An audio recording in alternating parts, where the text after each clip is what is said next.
to do something,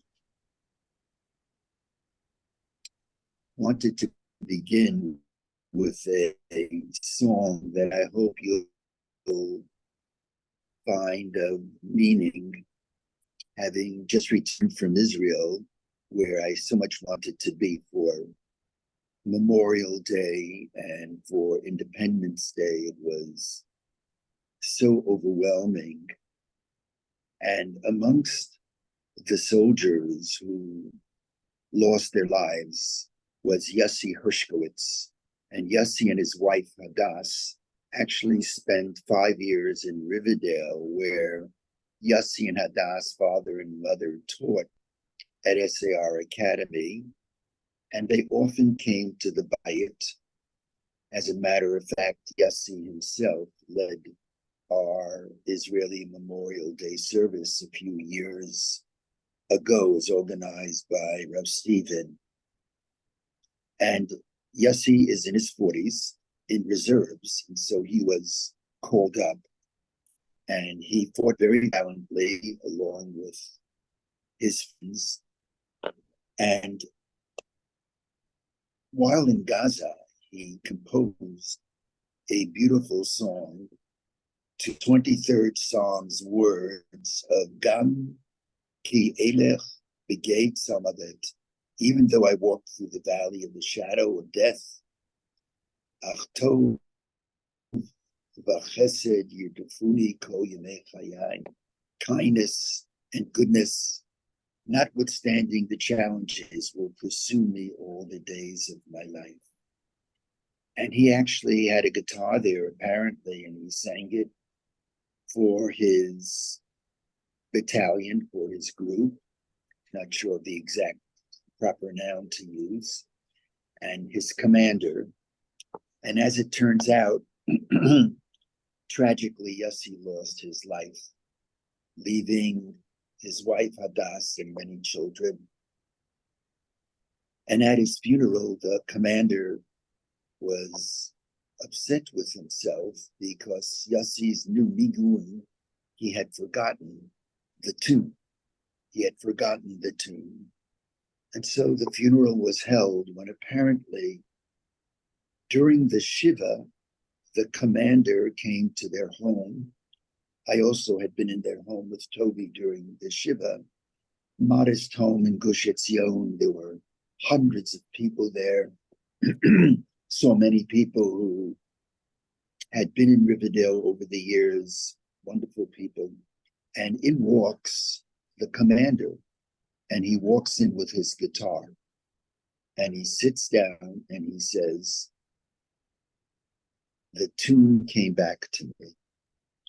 And right there in the Shiva house, he plays the tune. Yea, though I walk through the valley of the shadow of death, goodness and kindness will pursue me. And that song has become quite well known in Israel. It's now been sung professionally by Mordechai ben David, but I think perhaps most beautifully by Yossi's family. And at the recent SAR dinner, after Yossi's death, the family flew into America. And so in his honor and Yossi's honor, and I wanted to dedicate today's shira to all of the chayalim who have given their lives and wounded and putting their lives on the line, I thought it appropriate that we begin with Yossi's song as it was played at the SAR dinner. So what you're seeing is just a small clip from the dinner, and it will begin with young musicians from SAR playing the tune, but then Yossi's children come forward and they sing the words. It's very, very moving and very touching.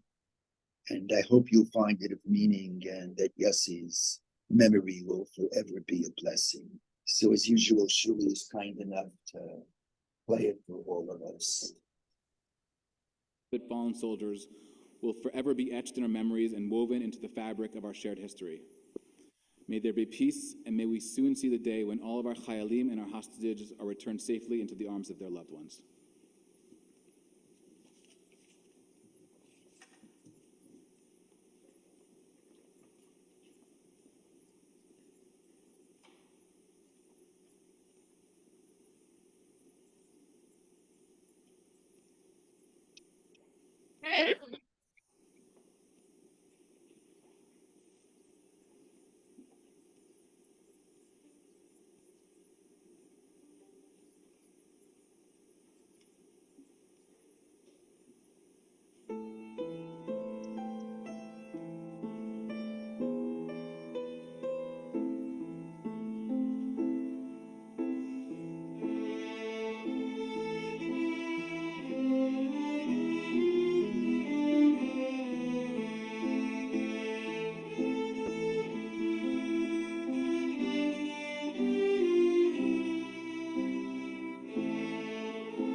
this Shabbat, we're reading the portion of Bahar on its own, which is not that common. It only happens when there's a leap year, when there's a 13th month, as there was an Adar Sheni this year. Normally, Bahar is associated with the Chukotai. It's one of those Shabbatot when two shorter portions are read together. But because of the extra weeks in the lunar calendar this year, Bahar is read on its own. And what I want to focus on is the law of the Jubilee year, which mandates that whatever land one buys must be returned to its original owner on the Jubilee year in the 50th year. When one thinks about it, it is the kind of law which is so un-American. In America, when one buys something, it's one's for perpetuity. Here, whatever we buy, it's returned to its original owner, and that is the cornerstone of the Jubilee year laws, teaching that the ultimate owner of the land is not us, but the Lord. As the Torah says, and the land shall not be sold in perpetuity, for the land is mine, for you are strangers and settlers within me. And then I write in Torat Ahavah with a little bit of a twist. Unlike worldly rulers who expropriated land for themselves, God, as the ultimate owner of the land, mandates that every 50 years it be evenly distributed, assuring that the few not take it over. The close connection of the whole of the Jewish people to the land is critical to its upkeep. And that's the principle that I wanted to accentuate today. The principle of the importance of remaining connected to the land. And what we're arguing here is, humbly, always, is that the land is returned so that everybody has a little bit of a connection to the land. And as long as we are directly connected to the land will thrive. If we're disconnected, the land will be barren. We know this to be true. For 2,000 years, there were some Jews who were living in Israel, but by and large, the land was forlorn. It was left, and there was hardly any growth in the land, any productivity. But of course, in the modern Zionist movement, beginning with Herzl in the latter part of the 19th century, and of course, coming into the 21st century, the land is thriving. And it's thriving because we are connected to Eretz Yisrael. And with this, I'd like to take a look at this week's Haftorah, which deals with the story of Jeremiah the prophet, who prophesied during the time when the first temple was destroyed by the Babylonians. For a while, his predictions, his ominous predictions, so disturbed the kings of Judea, he was literally thrown into jail. But in this prophecy, what we're told is that even as he, with the word of God, told the people, the land is soon going to be destroyed and you will be exiled. As all of this was occurring, the word of God comes to Jeremiah. And this is what Jeremiah is told. Jeremiah had an uncle by the name of Baruch, who had a son whose name was Hanamel ben Baruch. And just some background for a moment, and then we'll read, Shalene. The background is that Jeremiah receives word that Hanamel ben Baruch, his cousin, wishes to sell a piece of land that he inherited in Anatot. And I can understand that with exile imminent, he wants to get rid of the land. And according to Jewish law, when one receives an inheritance, the closest relative has the priority of first refusal. And so Hanamel sends a message to Jeremiah, I'm ready to sell the land, but I don't want to sell it to just anyone. You have the first opportunity to buy the land. So he says to Jeremiah. And Jeremiah is the prophet who's predicting that the land is going to be devastated, is going to be taken over by the Babylonians, and the Jews are going to be exiled. It doesn't seem to make much sense for Jeremiah to buy into that sale. And so let's pick it up in Jeremiah 32, sentence 6. Here's what it says.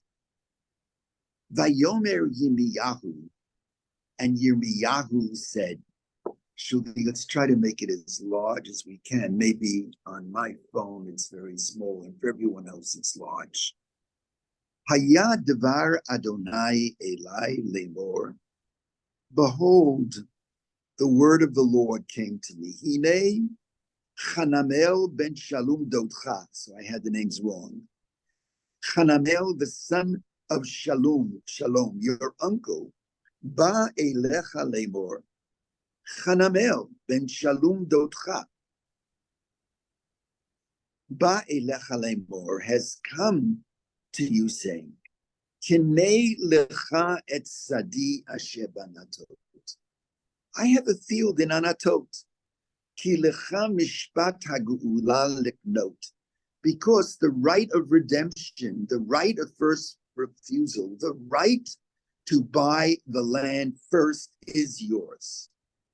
Vayavo elai Hanamel ben Dodi kidvar Adonai el chatzar hamatara. And indeed, Hanamel, my cousin, Hanamel was his cousin. Shalom, his father, was the uncle.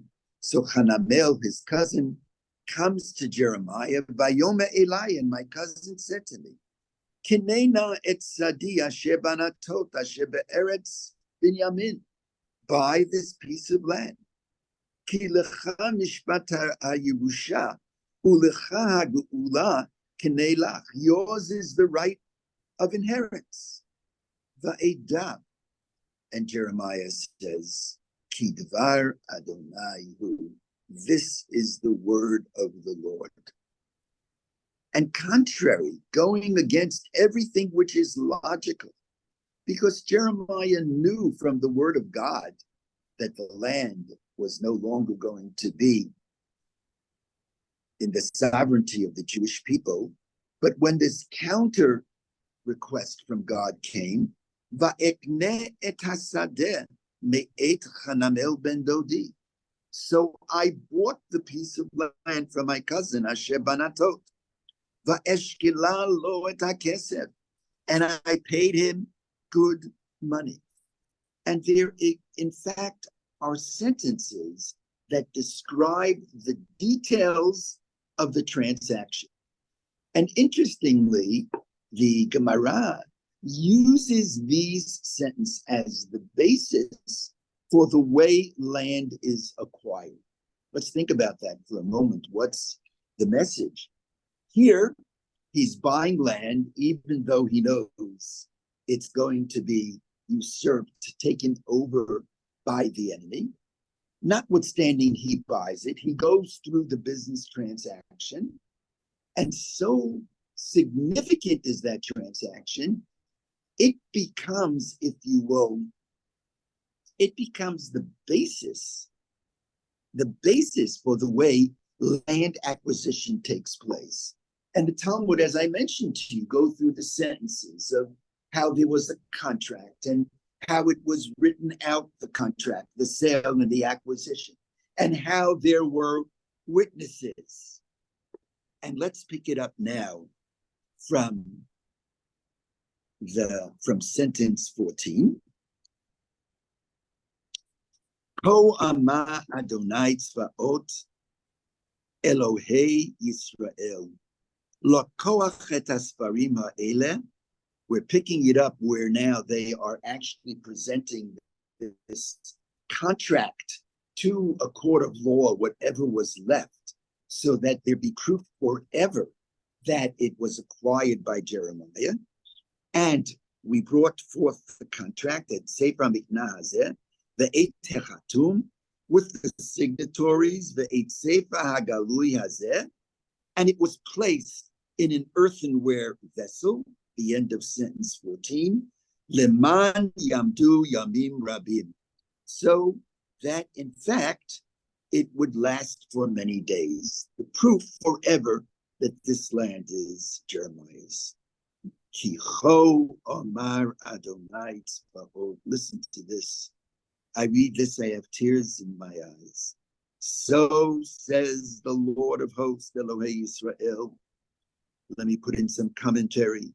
Even as God has said that now the land is going to be overtaken by the Babylonians, there's another prophecy, very famous. O jikanu vatim visadot uframim ba'aretz hazot.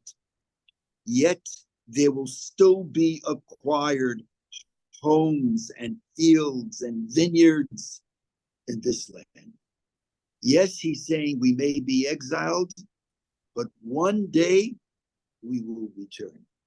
As a matter of fact, in a world today where we are the oppressors, we are the colonialists, I don't think that there is more of an indigenous population reclaiming its land than the Jewish people, going back more so than probably anyone else. O jikanu batim b'sadot uframim ba'aretz hazot. Vayitpalel Adonai acharei titi et sefer miktai Baruch ben Neriah lemor. And then Jeremiah offers this prayer, which is considered a prayer of consolation. I'll read it in the English. He says, Alas, my Lord, O God, you made the heavens and the earth with your great strength and your outstretched arm. Nothing is hidden from you, who does kindness to thousands of generations and repays the sins of parents in the bosom of the children after them.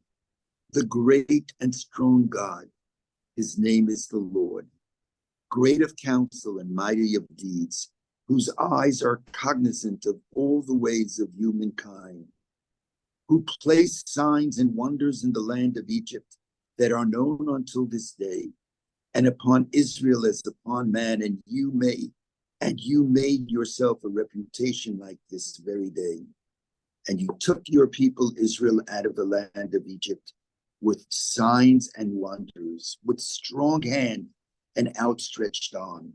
And you gave them this land that you swore to their forefathers to give them, a land flowing with milk and honey. And then it continues, Vayavo vayishu ota. But the enemy came and conquered it. But they did not listen to your voice. The people, the Jews, did not listen to your voice. They did not follow your teachings.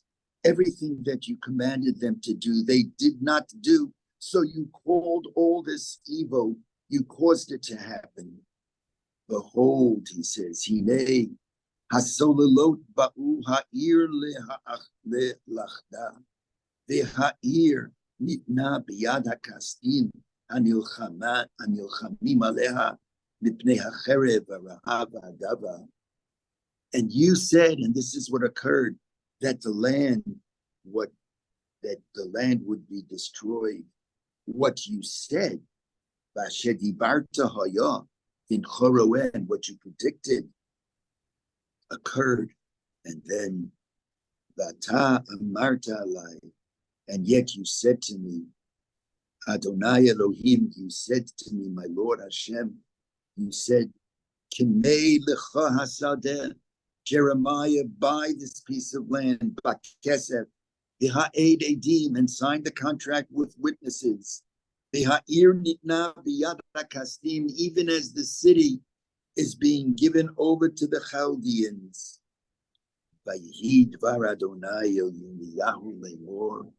The word of the Lord came to Jeremiah, who must have turned to God and said, God, I'm buying this piece of land because this is what you've commanded me to do. And yet in the same breath, you're saying that right now, the land is going to be overtaken by the enemy. And God says, somehow, new homes and fields and vineyards will be planted by Jews in Israel. You will come back. And the last sentence, Hinei ani Adonai Elohei kol basar.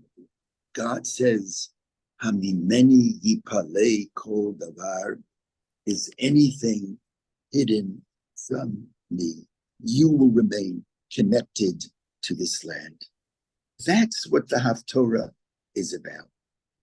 Jeremiah, prophesying the destruction of the first temple, is commanded to buy land. And he leaves Jerusalem to buy land in Anatot, to buy it from his cousin Hanamel. And here the Medrash, the rabbis say the following. Maybe the next time we'll put the Medrash on the board. I couldn't find it in time. So he went to buy the piece of land, Jeremiah did. And by the time he came back, he saw that the temple was destroyed. While he was in Jerusalem, the temple was not destroyed. Once God tells him to go to Anatot, he leaves the city, buys the field from Hanamel. By the time he comes back, the temple is destroyed.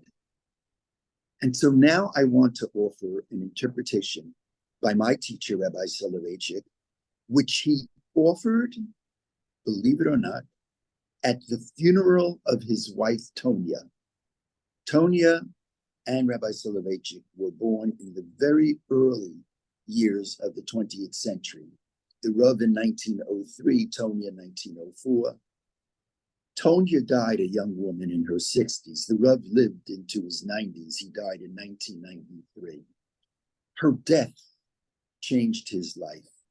This was a man of brilliant intellect, and he thought the mind would be able to understand everything and overcome whatever the challenge is. And once his wife came down with a terrible cancer, he saw the most brilliant of doctors, brilliant intellects, brilliant healers. They were unable to save her life. And this is what Rabbi Soloveitchik, Allah Soloveitchik, said at his wife's funeral, I believe with the coffin right in front of him. He either said it then or he said it at the Shloshim, at the 30-day memorial commemoration. He, basing himself on the text and Medrash, suggests that when God tells Jeremiah that Jerusalem and the temple is doomed, Jeremiah knew that the word of God was true. But Jeremiah's love for the temple was so great that he felt that as long as he would remain in the city, as long as he would remain nearby, he would be able to infuse his very life, his very spirit, his very breath into the temple. Jeremiah would be the equivalent of the mother's umbilical cord who is feeding a fetus in utero. Yes, God said it would be destroyed, but I'm going to stay near the temple. As long as I'm there, I'll breathe life in the temple and nothing will happen. Then, as we've been discussing, as an act of faith, because he was so commanded by God, Jeremiah left to buy a field.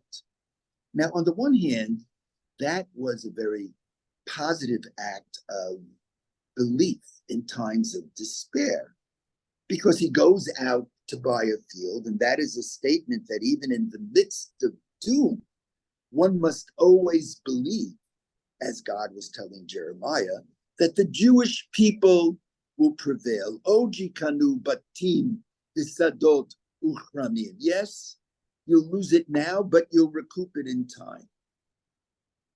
And so this is what God asked him to do. And so Jeremiah leaves the city as per God's request. While well-intentioned, Jeremiah disconnected himself from the temple when he left Jerusalem, and the temple was destroyed.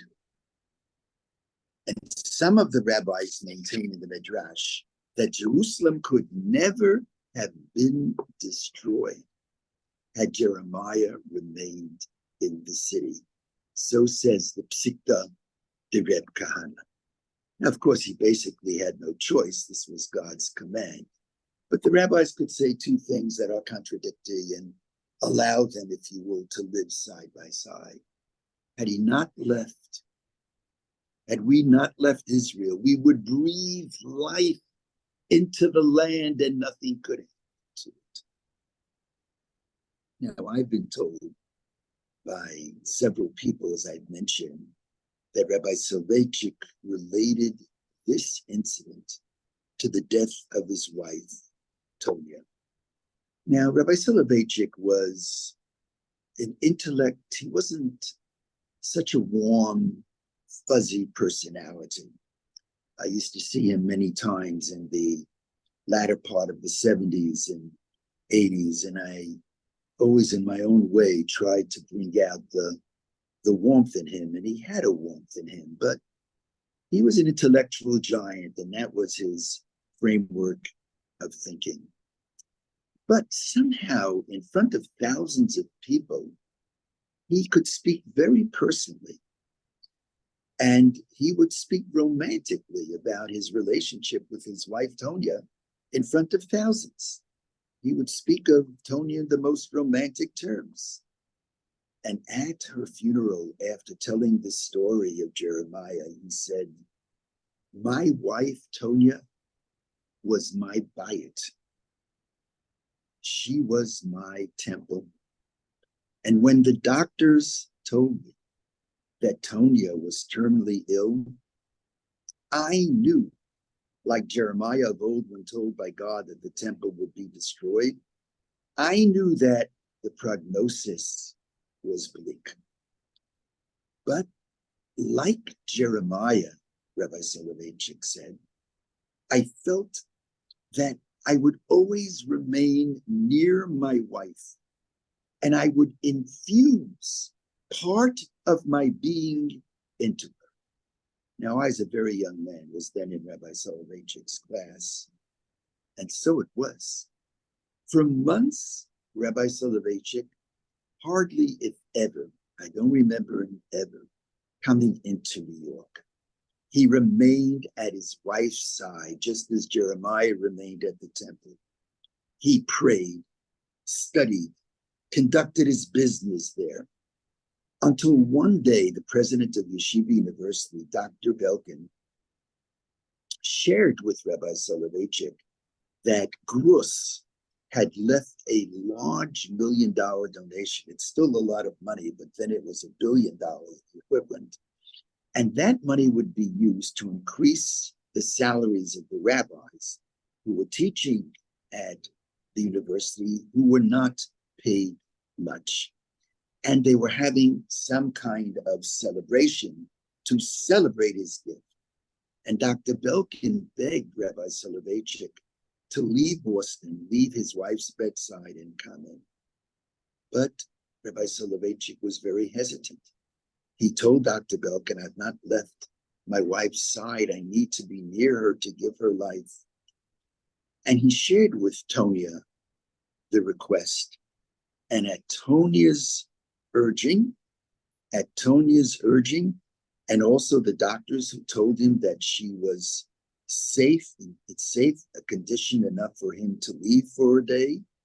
So when all of that occurred, he travels to New York to basically finalize the contribution of Grus. The Rav hesitated, but because Tanya pushed him and the doctors assured him, he flew to New York, and the gift was finalized. It was successfully secured. He jumps back on the shuttle. The shuttles ran in those days, but as he stepped off the plane in Boston, that's where he lived, that's where his wife was being tended to, he was notified as he stepped off the plane by his family that Tonia had lapsed into a coma. Entering his wife's hospital room, the brother found her unconscious, and a short time later, Rabbi Soloveitchik died. Like Jeremiah, once he left the temple, then, at least this is the way the Rav presented it, perhaps as a way of speaking to how close they were. Once he left her, he came back, she was gone. And I write this paragraph. If you have it, I'm happy if people follow me on page 122 in Vayikra, a very personal paragraph, because I wondered about this, whether I should present this story. After all, in the end, he did leave his wife, and what's the message of the story? But after what occurred when my father died, which I'm sharing now, I felt it deserves to be mentioned. And I wrote, since the death of my revered father, my father is gone this June, 9 years already, the Rav's story resonates more than ever. Sitting with my siblings at Abba's, at my father's bedside for several weeks, as he passed from this world to the next, we shared memories, Torah, songs, night after night. We were told that he would live just for a day. I was there for weeks. I remember then Toby and I were being honored by the shul. We were leaving the shul right then, and Rabbi Stephen was becoming the rabbi. It was in 2015. And I remember telling Stephen, I can't come in. I can't be at the celebration. And so it was. I wanted to be near my father. And I was exhausted, very exhausted. My father lived in such a modest apartment, a one-room apartment. This is the way he lived. And so my siblings encouraged me to finally get a good night's sleep at a nearby apartment. Ariel Wiener and Josh, they lived in the same complex, and so they were kind enough to give us use of that apartment. And so I was staying next door that night. I suddenly get a call from my sister Tova that the end really is near, awakened in the middle of the night, that my father was failing. I rushed to his side, arriving, and this is what happened, a moment too late. I had missed my father's holy last breath by a few seconds. I had never, as a Kohen, seen a person gone so closely. I remember being almost paralyzed, screaming out uncontrollably. And then I write, I do not bemoan not being there, but as Rabbi Soloveitchik taught by example, treasure those moments when sitting at my father's side, we breathed every belabored breath with him. It was a holy time, a time of Kedusha, and we were all there. Such is the power of remaining close. The lesson is that while nothing is forever, staying close to the places and people we love helps infuse them with life. This closeness is needed to maintain the everlasting connection between the Jewish people and the land of Israel. This is the message of Jeremiah, and this is one of the message of the Jubilee year. Teachings vital to the physical and spiritual well-being of Israel to this day. And that's what I wanted to share with you, that with all that's going on, and on Yom HaZikaron, looking over the cemetery in the Gush, and then at Mount Herzl, you could see pockets of people, thousands of people.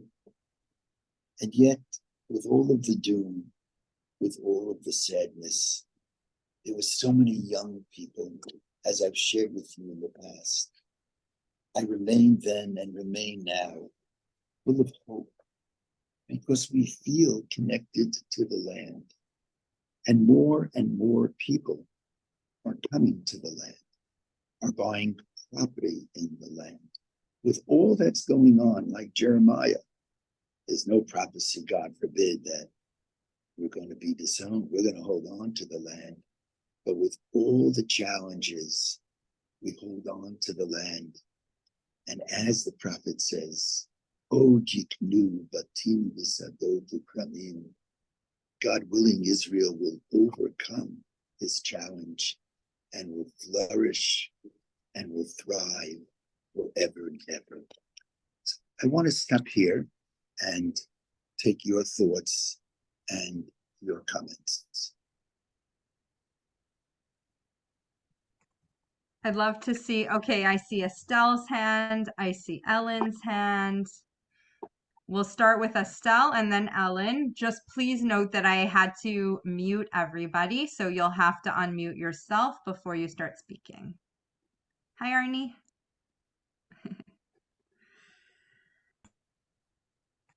Estelle, are you able to unmute yourself? I'm going to try to send you a message to unmute. Hold on.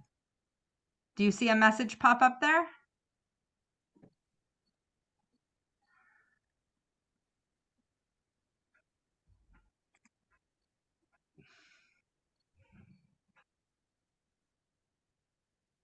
Okay. Yes. Avi, I see how you feel, but somehow the opposite seems to have happened. For instance, my son was living in the land of Israel when my husband got sick, and we were at my husband's bedside day and night, etc. But Jonathan was in Israel. We phoned him. We every day gave him reports, and then he was near the end, and I sent a call to my son to come. It was time, and he came as much as he could. And when he saw Wilma meeting him at the airport, he knew he was too late. So Jonathan was in the land of Israel, and my husband was not, but he was not able to get to my husband's bedside in time. So how do you explain that? I can't explain it, Estelle. Only God understands. The point here is that the closer we are to someone who loves, the more beautiful even moments of termination can be. No one can live forever.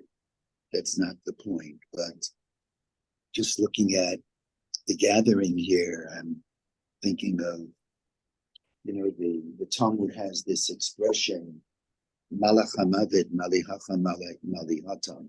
It was just in the dot. You know, if the angel of death is out to get you, it can get you in any place. Any place. But still yet there's the hope that when we leave this world at 120 years, that we leave it in a way that we could be surrounded by love. Not everybody is that fortunate.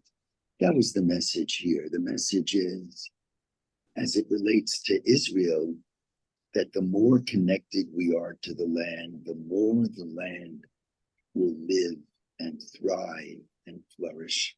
That's the message. It's a simple message that the land will not make it if we abandon the land. No matter the challenges, it's to remain connected.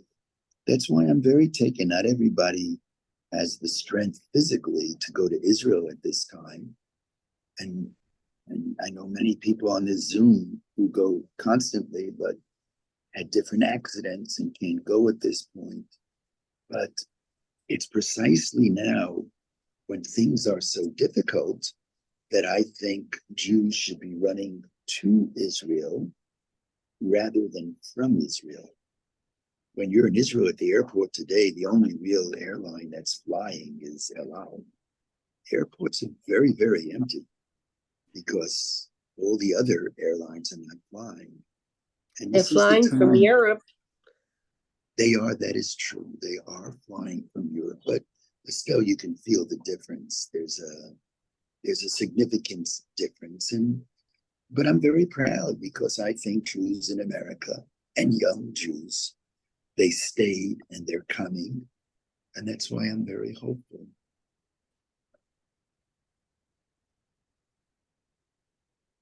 Ellen was next, and then I also see Linda's hand. I have a question about what you said about land and the Jubilee year. And you said that whoever buys land is supposed to, it's supposed to revert to its original owners on the Jubilee land, on the Jubilee year. And so what happens in Israel? Who is that land supposed to revert to? And can it ever be used as justification for the right of return? Mm-hmm. Well, there is no Jubilee year today because there is no temple. So we don't have to worry about okay, for the immediate future. But there's power to what you're saying now, Ellen, as usual, the right of return. Let's think about this for a moment. The right of return was one of the first laws introduced by the Knesset when the state was established. So let's imagine for a moment that a person is coming to Israel for the first time. My right to immediate citizenship, which is built into the law of return, is based on what's called in Hebrew the chok hashrut, the law of return. Really? I'm coming there for the first time. How is this the law of return? And it somehow has to do with what we're talking about. Even though I'm going for the first time, I'm returning. I've been there. My ancestors have been there. It's mine. It's my land. I'm not a colonializer. We've always been there. We're the indigenous, we're the native population. And okay, the other contradiction. I remember this beautiful story where when our son Dov was a very young boy, so Avital Sharansky used to stay in our home during the struggle for her husband's freedom. And he was a young boy, and he said, "You think it would mean a lot to me if I could interview Avital for my report?" That was a big deal then. Everybody knew Sharansky, and Avital said, "Sure." So Dovi was then, 10 years old, and he interviews Avital, and he comes to me and he says, "Abba, does Avital Sharansky tell the truth?" I said, "Of course, she always tells the truth." And he said, "Well, he was old enough to say this to me. He said, I asked Avital where she was born, and she said she was born in Israel. And I know, he said, because you've told me that she was born in Russia, and her father was an official at immigration, and he was very difficult on the Jews. She's not telling the truth. So I said to Avital, you're going to have to straighten Dove out. And then Dove went to speak with her, and he came back and he said, well, did Avital help you? And Dove said, well, I don't know exactly what she meant, but she said that even though she was born in Moscow, every Jew, whether we know it or not, we've been born in Israel. I don't know how a 10-year-old would receive that. It's a chok hashvut. It's the law of return. We've been there. I mean, of course, on its foundational level, what that law was about post-Holocaust is we would never be left out in the cold. We would always have a place to go. Israel would be our insurance policy. And to this day, it is our insurance policy. It remains to be seen what the future for Jews will be in America. It remains to be seen. But that's what your comment triggered within me, the chok hashvut. Can I ask about another contradiction? Sure. In Jeremiah, I think it was 19 or 20, when he says the Lord has infinite kindness for generations. And then he says that God visits the sins of fathers on the children. So how is that infinite kindness for generations? Yes. That topic of visiting sins of fathers to children is something that my son Dove has written extensively on. But I told Dove that I have a very different take on that sentence. And this is my understanding, and I recognize my understanding may, when you hear it, say, oh, he's rationalizing again. But here's my understanding. The word is poked avon avot al banim. Poked, what does the word poked mean? So it's normatively translated, Ellen, as you translated. God visits the sin of parents on children. For me, that's a non-starter. It's a non-starter. I can't identify with a theology that says we're going to be punished for the sins of parents. I always tell Dove if that's the case, he's in bad shape. God forbid he should be punished for my sins. But the word poked throughout the Bible doesn't mean visit. It means remember. For example, the first time poked is found in the Torah, God remembered Sarah as he had promised, because he said to Abraham, Sarah was going to have a child. The word remembers. So my take of that sentence is that before God punishes any person, he remembers from where that individual comes. God remembers the upbringing of that child. God remembers the parents' influence. And therefore, if the parents' influence was a negative influence, he'll take that into account, and that will soften, ameliorate the penalty. I see it in the reverse. Not that the child is punished for the sin of the parents, but the child is protected if the child was raised by parents who were educating the child improperly. That's the God of love that I connect to. Rationalization or interpretation, Ellen? Well, I like it better. I can say that. Well, you know what my Dove says? My Dove says when we study a text, Abba, we study the same text. I'm trying to find out what the text means. You're trying to find meaning in the text.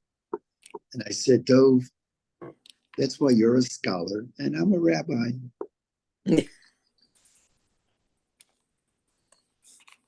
We'll take one more comment because I think, Shuli, I'm supposed to be speaking to a group of religious Zionist leaders. Is that the case? That is correct. That's by it. So Linda's hand was up, but she seems to have gone offline. Did someone Right. else have a question? I'd love to hear from Linda if she's there. She's Okay. not. Okay. Maybe she lost her connection. Don't lose your connection to the land. I was just thinking as I said it. By the way, I do think I can share with you, I made peace with it, but I do think of having been there a few seconds after my father took his last breath. It does cross my mind. This was the way it was to be, but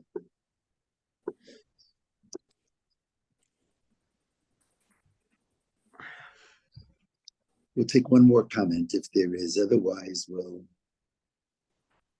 Rona, a word from Rochester. What do you think? Avi, it's Rona. I'm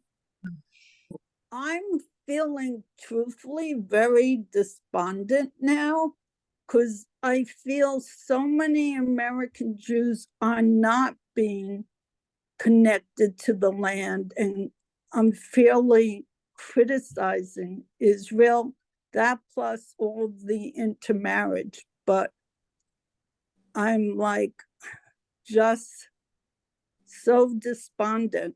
And especially just this week, I was talking to someone who I guess you could claim is an ultra leftist Jew, and they're just blaming Israel for everything and can't see any responsibility by the Palestinians at all. I don't know.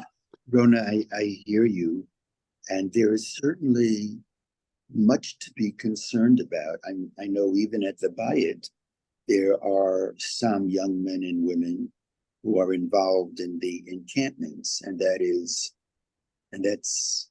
really drains the spirit and drains the heart. But for your consideration, I want to put this out there. The importance of not allowing ourselves to define the spirit of the Jewish people, to define where the Jewish people are at, the well-being of the Jewish people, or the non-well-being by the Jews who are in the encampments. When one thinks about the percentage of Jews who are in the encampments, the percentage is, now this is anecdotal, nobody has done a survey, but all of the experts, the Hillel experts, the Chabad experts on campus, and Chovevei and Marat, we read like a who's who, the rabbis who are rabbis on campus. I'm very proud of that, from Cornell to Brown to MIT to Penn to Ohio State to Harvard to Stanford to Temple. They're all there, 20, 25 different campuses. They'll tell you that it's a small number. It's a loud number, but it's a small number. And I actually believe that when I look at the larger reaction of the Jewish people, I'm very hopeful, Roman. I remember during the Soviet Jewry movement when young people gathered to protest. You all remember this. And while having written a memoir on the Soviet Jewry movement, I'm fully aware in the boiler room of all the internecine fighting between the establishment and the activists. But it was a great movement where Jews, young Jews, really consolidated, came together. And I wondered, will there ever be a movement like it again in our times? And I'm seeing that now. I'm seeing young people respond beautifully. They're not the ones who are violent on campus, but I'm seeing them respond. And my prayer is that their response, and I'm seeing the anti-Semitism having inspired greater Jewish identity. But as you've often heard me said, that's just the beginning of Jewish identity. If Jewish identity is only measured by what I'm fighting against, that's against Judaism. That's reactive Judaism. For Judaism to endure, it has to be proactive.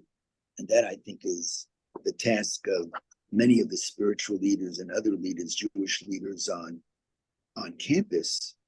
But by and large, I'm very, very hopeful. I'm very, very hopeful.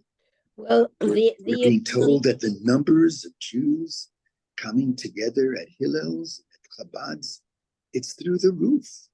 It's exponentially more than it used to be. I don't remember synagogues on their walls having pictures of hostages or the number of days the hostages are in prison. I don't remember that kind of mass grassroots movement since the Sharansky movement, when synagogues would be advertising, oh, this is his 100th Shabbat in jail. Every Sunday morning, I welcome you to come. There are young kids who are walking through Riverdale, and they walk to the monument, 100 to 200, and they're protesting. And it's not just in Riverdale. I'll bet you it's in Rochester. I'll bet you it's all over the country. That's what made the Soviet Jewry movement was not made by the big rallies, the Solidarity Day rallies or the Washington rally. No, it was the tenaciousness here and there and there and here. I'm seeing that now. And so, Rona, I'm very hopeful. The evangelicals, at least, are on Jewish side. I mean, they've been speaking out, but it's only the evangelicals who are doing it. Maybe more so than the Jews. I'm just putting that out there for you to consider, that a lot of the news is what we hear, and news is always, what is news? News is not dog bites man. That's the expression. It's man bites dog. That's what's different. Oh, Jews are in the encampments. And I'm not a kumbaya person too who thinks everything is okay. It's not okay. It's not okay. But at the same time, ani malei tikva. I am full of hope. I'm certainly full of hope when I think about what's going on in Israel. Young men and women, those who said that they would, on the left, that they will never ever enlist, they're all enlisting. They're all standing up. They're all ready to go. And they've inspired Jews here in America to do the same. This is a challenging time, but this is, I think, a time of Zeitnish Miyayesh. Don't despair. I'm very hopeful. And I think the key to being hopeful, which is an emotion, you can't control an emotion, is talking hope, doing hope, being hopeful. I'm very hopeful.